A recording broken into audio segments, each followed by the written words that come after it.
galuu hedaa jedhee isinitti himuudha ta'a jechuudha. Maaliif yeroo tokko barmaatii keenya bichaa osoo hin taane isinis maatii kan keenyaadha isin mari'achuun dirqama nutti ta'a jechuudha. So isin mari'achuudhaaf jira jechuudha. Kanaaf marii kiyya akkanarraa fudhattanii yaada yoo assalamu alaikum warahmatullahi wabarakatuh. Akkam jirtu nagaa fayyaa keessanii annagaa jira. Ani harchaanidha. Baga nagaan dhuftan gara chaanala keenya isin jira. Har'a mootiyyuu qophii addaa isinii qabadhee dhufee jira. Qophiin guyyaa har'aa mootiyyuu sagantaa galuu hedaa jedhee isinitti himuudha ta'a jechuudha. Maaliif yeroo tokko barmaatii keenya bichaa osoo hin taane isinis maatii kan keenyaadha isin mari'achuun dirqama nutti ta'a jechuudha. So isin mari'achuudhaaf jira jechuudha. Kanaaf marii kiyya akkanarraa fudhattanii yaada gootanii akkanaaf qooddaniin barbaadeeti jechuun yaani akka yaada keessan naa qooddan barbaadeeti jechuudha. Galuu hedaa jedhee murteessitee miti kasanii dhufe galuu hin galuu jedhu isin mari'achuudha jechuudha. So maasiniif fakkaatu hordoftoota kiyya yeroo tokko bar yeroo biyyaa baanu jechuudha. Ordi namoonni baay'ee maal jedhanii yaadanii waanuma jireenya ittiin kullee mallaqa fa'aa barbaadu bichaa biyyaa baanu fakkaata namoota baay'eetu jechuudha. Garuu dubbicha akkasii miti. Wanti isin hin beekne baay'eetu jira jechuudha. Wanti isin hin beekne maalidha hojjettan namoonni jireenya dhuunfatee biyyaa bahan jira. Namoonni jiraachuudhaaf biyya san keessatti hin turin poolitikaa ta'innaa jireenya dhuunfateetti mudannoo qabaatinaa wantoonni baay'een biyyaa nama baasanii jira jechuudha. Anamma akka nama dhuunfatti nama mallaqaa jecha biyyaa bahee miti. I think yeroo biyya alaa kana dhufe kaayyoo baay'een wantoonni baay'een gaafina ta'anii ni jiran jechuudha. So waan akkasii godhadhee akkas jedhanii gaafina ta'anii jiraachuu ni mala. Ergaan biyya kana dhufe jecha yeroo san duratti kaayyoon kiyya achuma keessa deemuudha malee waan akkasii godhadha waan jedhu keessaa hin qabu jechuudha. Waan hin yaadin baay'eetu na hubatee na mudate jechuudha. So hordoftoota kiyya nama mallaqaaf jecha biyyaa hin bahin keessaa ani hani nama tokkodha. Garuu har'a galuu heda jedhee hirkixanyaa ta'e miti isin. Waan armeen kee koonaan jette isinitti himuudha. Isin immoo waan armeen keessin jette kana dhagahiitii gari naan jettammoo hin galin jettan ka jedhu yaada keessaa fudhachuudha. Maaliif ijoollee baay'ee wal kabajnoo fi ijoollee baay'ee jaalatan iddoo guddaanaaf qaban azzalan qaba waan ta'eef ulfaadhaa galatooma isiniin jedha. Ijoollee yaada babbareedaa gochaa jirtan barumsa kiyya irratti onnee naaf ta'aa jirtan akka jechoota mi'aawaa naan jettanii akka daddafee hojii isinii gadhiisu na tolchaa jirtan guddaa galatooma ulfaadhaa isiniin jechuun jaalladha. Innaa har'allee immoo kanan isin gaafachuudha hordoftoota kiyya amma galuudhaaf jireenyi guddinee jira. Na sodaachisee galuun Itoophiyaa. Dhugaa rabbi isin jaa hordoftoota kiyya mallaqa dhabeetti hordoftoota kiyya durasaan mallaqa biyyaan baane ammas mallaqa taachaan qaba jechuudha. Garuu jireenyi baay'ee guddiidha. Jireenyi namatti hin tolu. Mallaquma osoo qabaattee dhugaas wantoota ijoolleen naan jedhaa jiran jiru. Akkamitti akka hin gara jedhee murteessuuf haala natti ta'e bakka. Garuu armiin kan jechuudha amma biyya kana keessaan waggaa 5 hin deema. Waggaa 5 kana keessa salaama aleikum itti qaxalee mooma yoom galtaanaan jetti. Yoomiin galuu heddaa. Mucaa kun isin barbaada malee ani dunyaa kan keessi hin fedhu. Ani waan akka sirraan barbaadu atummaan galii naan jedhaa jirti. Galii. Dhugaa rabbi isinitti hima. Mucaa wayii jechuudha afaan Amaariffaa malee afaan Oromoffaan beektu. Hani የቆይ ምንድነው ገለገሊ ነኝ ምን አይነት ቤተሰብ ልሻለሽ ነው ወላሂ ላዛም እንዴ ትንሽ ሰርተ ራስን ቀይረሽ ወደ ሀገር ማግባት ትችላለሽ። ግን ሲደወልሽ ገሊ ምንድነው ፋሽን ነገር ነው ጋስሪ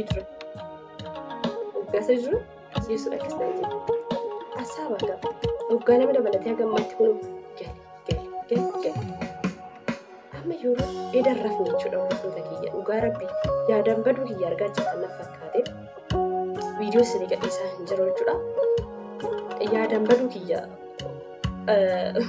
አርግተን ጀደን ይያዳ ማለፍ አሲገሌ ዮ ኢትዮጵያ ነትን ቱሉ አማ ኮንፊደንስ ይቀባ በከባባሪ እንደማ በከባባሪ ነን ጀደ በከባባሪ ይዛ ኮንፊደንስ ይቀባ ከባባሪ ትንጀራለች ወደ ቢያ ነኪስ ያው ጋፍቴ ጀደ osoo Itoophiyaan na dabbalti eessa dhaqaa inde isa dhugaa isin hin jaaba heerumeetii jaarsa wajjin taa'amuun mana ayyaasiyyootu namni akka hin taanatti malee jireenya akka hin jiraadha Itoophiyaa keessa.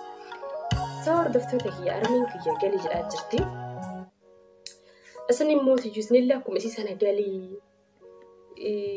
jaarsa harka nuti jiraadhu jettamoo na jireenya akkamii jiraadha duuba galii ho'edhe mana barumsaa seenii baradha yoo maalanni jedhanatti waa'ee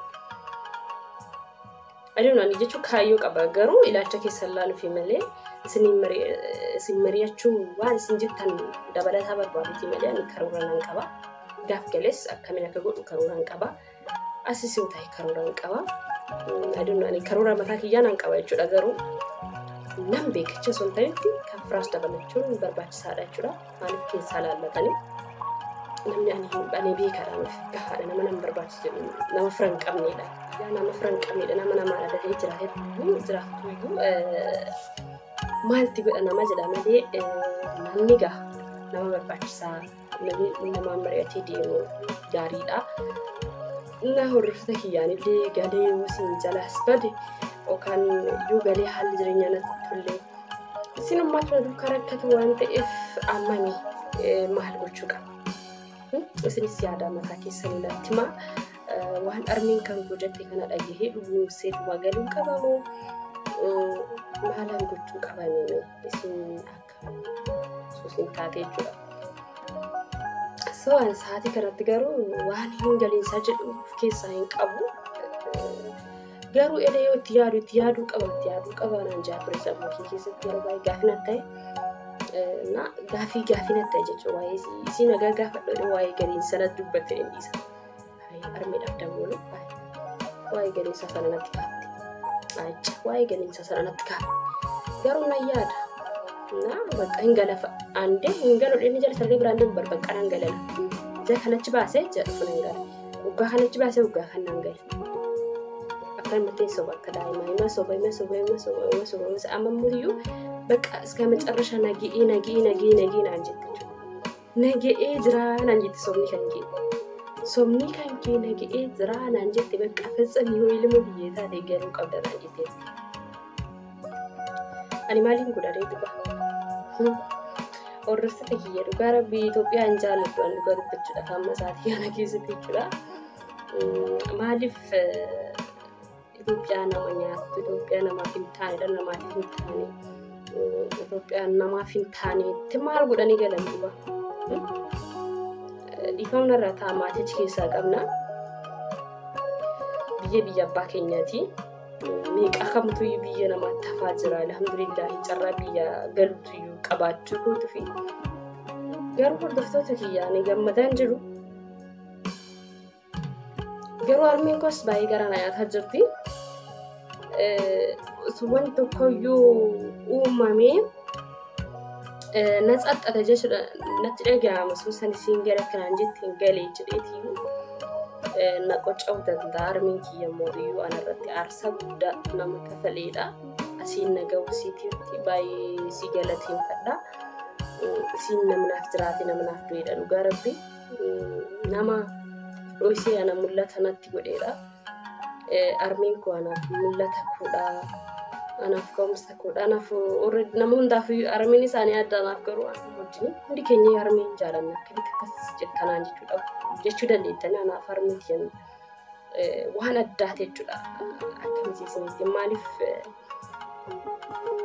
akkamitti isinitti nama anaaf jasa dukkana keessa taa'ee ifatti baasee jedheen yaada.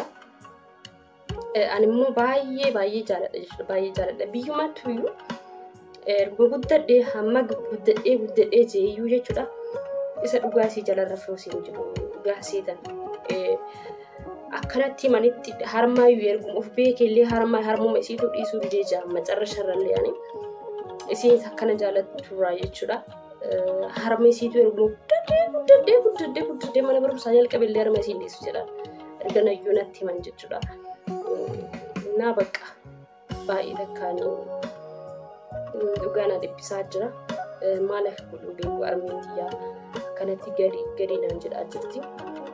warri armee keessan jaallatan warri armee keessan addunyaa kanarra jirren dhimmoota rabbi isaanii taaraaramuuf isiniin ja'a of isiniif haa kennu isiniin jedha garuu namni akka kiyyaan jira kan armeen isaanii rakkisaa dhugaa rabbi gadi jaanii warri uffata kiyya dhugaa rabbi baay'ee takka rakkadhee jira dhugaa baay'ee takka maaliif armeen kee galii naan jedha jettu waan ta'eef dhugaa waan godhatee jira jechuudha akkama godhu arreedii miti galuudhaaf sammuu kee qophii miti galuudhaaf ayiduun beeku dhugaa rabbi maal akka godhu hordoftoota kiyya meesii yaada keessan nattama ani garuu karooraan qaba yeroo gaafa nasii galillee maal akka godhu karoorfadheen jira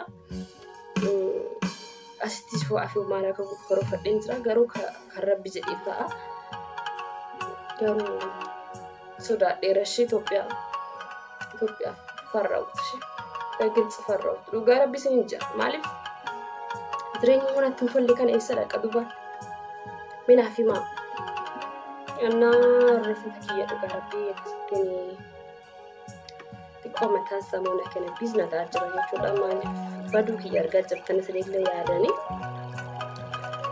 kanaaf xiqqoo sammuu kiyya biizna godhaa jira sarara kafee garuu warri duraan maatii kiyya gochanis Andri jira warri maatii kiyya harooma kamtan immoo carraa guddaa qabdanii hojii babbareedaa as keessas ta'ee gaaf gadhiisaa hojii babbareedaa barumsa jaalalaa shaashambaa jedhee jechuudhaas ni gadhiisa fataa zanaa jechaan dhaggeeffachuu irraanfatina ergaan kun immoo gaafiin kun immoo warra duraan maatii kiyya ta'an ilaalchataa isinis erganatti dabalamte har'a maatii kiyyaadhaaf dhimma kan kokonaas narraa godhama yaada keessan komantii jalatti tolchaa isiniin jedha kan baay'ee isin kabaju kan baay'ee isin jaalladhu keessan iyyuu isiniin jedha so yeroo tokko bada yaanni warri isin akka bada akkamitti anama fakkeenya taayimii kana irratti waa'een galeensaa sammuu keessa hin jiru I don't know hin barbaadu Itoophiyaa galamaachuu isaa kanatti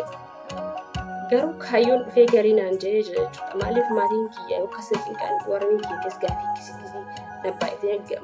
nabbaayitee tu walla amma fi miskoolii naa godhan amma fi miskoolii naa godhutti jalqaban jechuudha duraan raftiin qaba jechuun yaa'anii gizee ani barbaadeef malee natti hin daawwalan diraama garuu kaktaa miskoolii natti godhu kaktaa daawwaltee jechuudha irratti kaasee irratti kan makaas jechuudha akka gizee takka faayin aaraa dhugaa sirkee akka dhiqee labbata kan saayinii kan sirkee dhiqachuudha warra kiyyaa kaayada keessan akka rabdaan guddaa qaba.